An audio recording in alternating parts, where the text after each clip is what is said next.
Hemen gaude zazpirak laurden gutxi dira, badagoneko ze puntualidadea eskasarekin, nunbait zezena bildurtuta dago Eskoriatzako kaleekin, eta ikusten da jende desiente dagoela hemen, denak aspalditik, bada gutxienez ordu bat edo jendea kalea jendez beteta dagoela, eta, bueno, banda gaztea ere prestu dago, eta nunbait kamioia etorri da, eta hemen gaude, gure unidad mobil 3004, baina hori da, ematen ditugun bueltagatik, ez unidadea edo daukagulako. Saiatuko gara zezenaren erreportai aldugun eta bikainena jasotzen, eta bakarrik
Iraultzen gaude.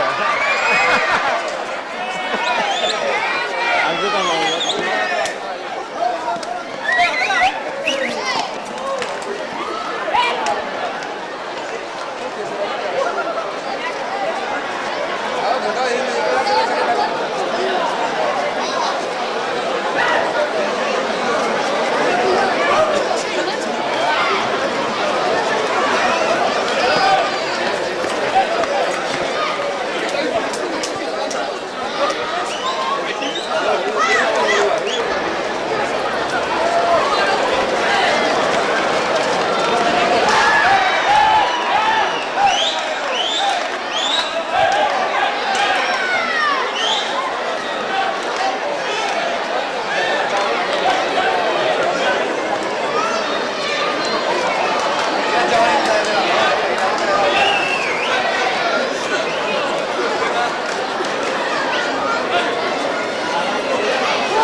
Lehenengoko zezena irten da, badakigu ere ze izan direla harrapatu ditxuana, nunbait hankaz ez dabil arraiko azkar, eta beste zenbait ere lurretik zehar bere takarraretan jausitakoa ikusi ditugu.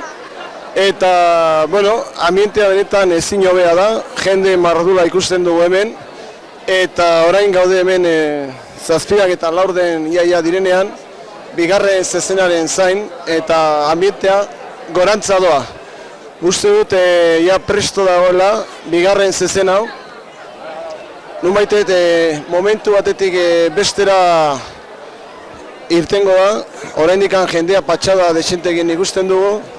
Ezan berrakagu baita ere harrapatutako gehiena jende nauzia izan dela, beraz, seinalea nahiko nabarmena da, zezena kalez-kale ibiltzen denean askoz be herrikoiagoa egiten dela.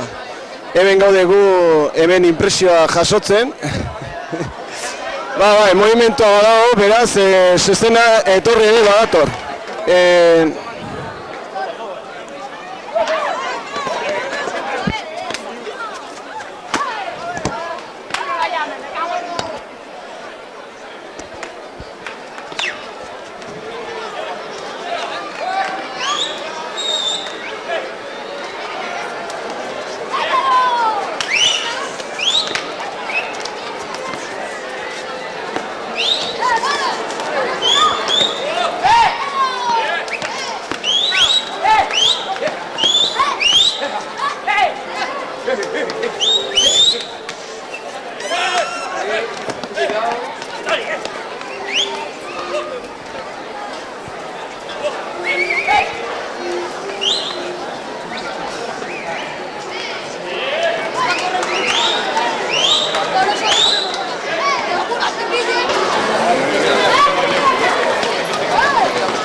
Pasatu da baita eta esan behar dakago hau lehena baina askoz be motelagoa izan da ez dakit edo larreko handia dalako edo beste nunbiten ibilitan nekatut xamar etorri delako.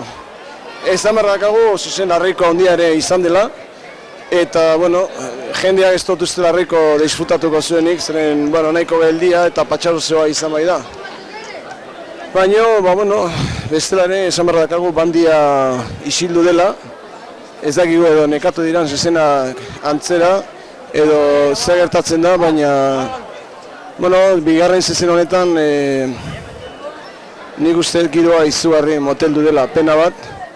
Zeren lehenengokoan jendea poliki animatuz joan da, baina bigarren honetan nik uste zezenaren presentziare alakoa izan dela eta orduan makinatxoa jende bildurtu dela ingertutik ibiltzeko. Ikusiko dugu hirugarren hau nolakoa den. Gaine honek ere denbora gutxiago ere egin. Eta oraingoan esan behar dakagu inor ez duela bere ezurrak lurrera eraman. Baita esan behar dugu zati batian eta imaginetan ikusi ahal izango duzuen bezala pankartara HBko pankarta ere eraman izan duela eta hor da lurrean zehar.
hemen gaude, dagoeneko zokamuturra bukatu da, eta iruditan ikusiko zenuten bezala, badugu hemen korrikalari trebe bat. Imanol, orduan, lehenengo gauza, Imanol, sustoa zer moduz joan da? Ba, apurka, gutxi. Susto gutxi egon dira. Zer ditu izaik zokamuturra? Ba, ondo egon da. Gente larrei, ume asko, baina, bueno. Baina, ni uste eta gainera gutxi egon da, gutxi. Obia da beste 2 edo 3 egunetan horako jartzea, bai. Bueno, hemen gaude eta korrikalari baten iritsia jaso dugu. Aber beste norbait ere harrapatzen duen hemendikan. Ezan baradaku zezen hauek nahiko bikainak izan direla, batez ere azken hau, jendea izugarri animatu du. Alde batera eta bestera nahiko korri egin du jendeak. Eta, benetan lastima baldima da egun baten bakarrik izatea eta 2 ordu luze zokamuturra garbi ikusten da hemen irudietan. Benetan hauek direla, holako festejoa direla jente gehien erakartzen duen gauzak. Horrelako jendetza oraindikan ikusteko genduen festa guztietan. Beraz, posten gara holako jendetza ikustea. Pena, behin esan dugun bezala, gutxi direla.